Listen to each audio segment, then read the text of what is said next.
hai kan mai bên này.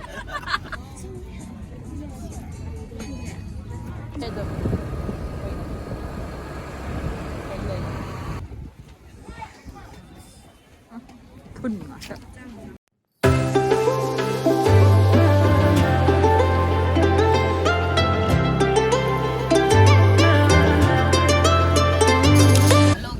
Welcome back to my channel once again.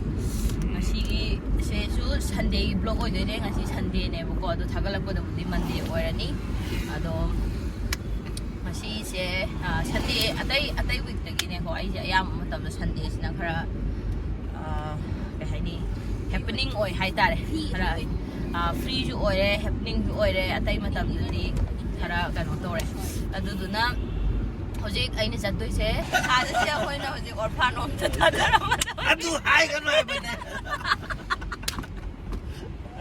nan thada je hoina orphan home ta thadaram drogani ma je lam yam he deba aduna ma singa si se orphan home da ma thadaram adawani aduga akoi aduga adugi makha ta video di kai kai tawdono ai khangdri aduna mathang mathang tawra kanda ai jarage aduna let's go.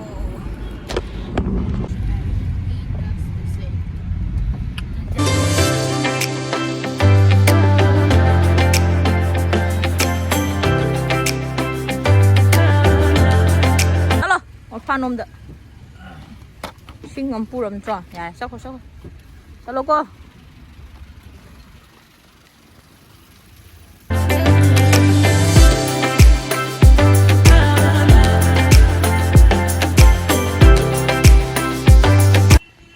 ya để khai rồi nó ăn được sao đó một halak na ba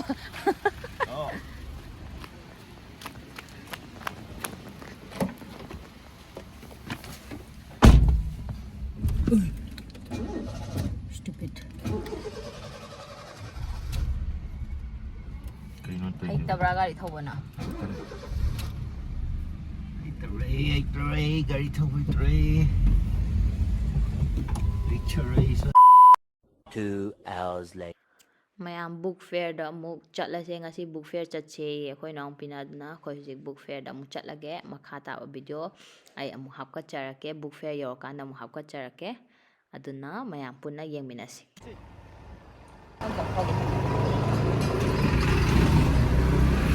ina ka normal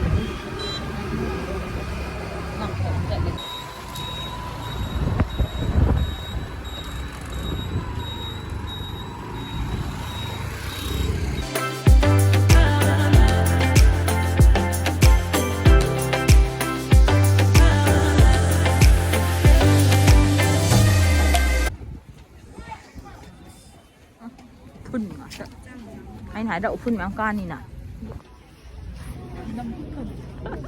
có không về đồ picture là của người này thôi chứ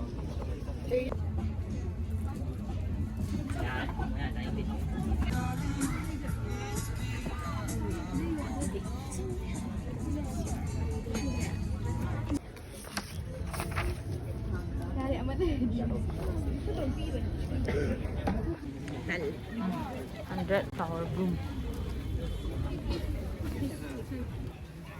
thada ko mal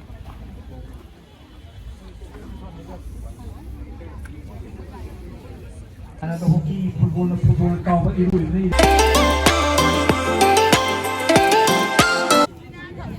lấy xe sao đi cái sao nó có được cái không được lấy rồi chơi mi cũng lấy ra đấy lấy qua cái này kìa mấy riêng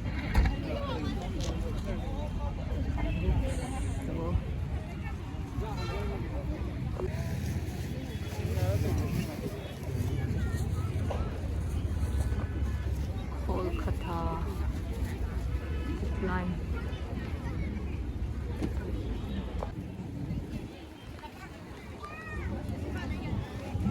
novel book distributor Guwahati. Okay. Classic Christmas toys. Yung so apa dah book.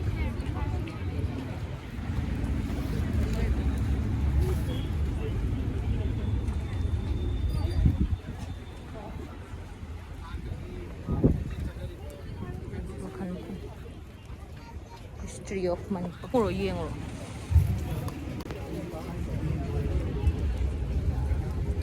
Hango mo de yaubra na. Zoom do sulu udi. Zoom do. Ko hang ba dorge. Udi. Lâu rồi đó. Lấy đôi đi sao lấy video ba. Lấy ra cái nào. Project ano đấy cho hả? Book fair đấy cho hả lẽ. Điểm na lấy gì? Lấy nó mẹ em hâu rồi bây giờ hơi đôi mẹ em hạt thật cho ra cái. I거 masih gede. Lagi yang kau sana. Wah.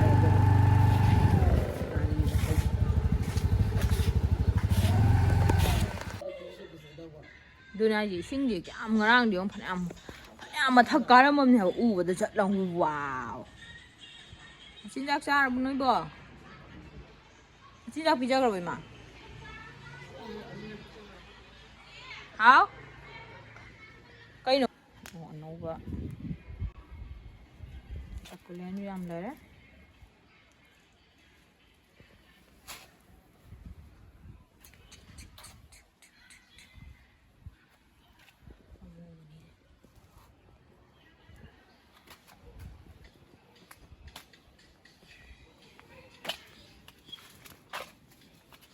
Đây ăn salad rồi.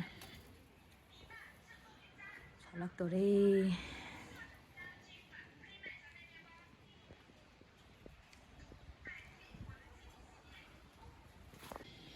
Ano 2 1 2 3 4 5 makan mari si Jumal. Pina kay masuk makan deh.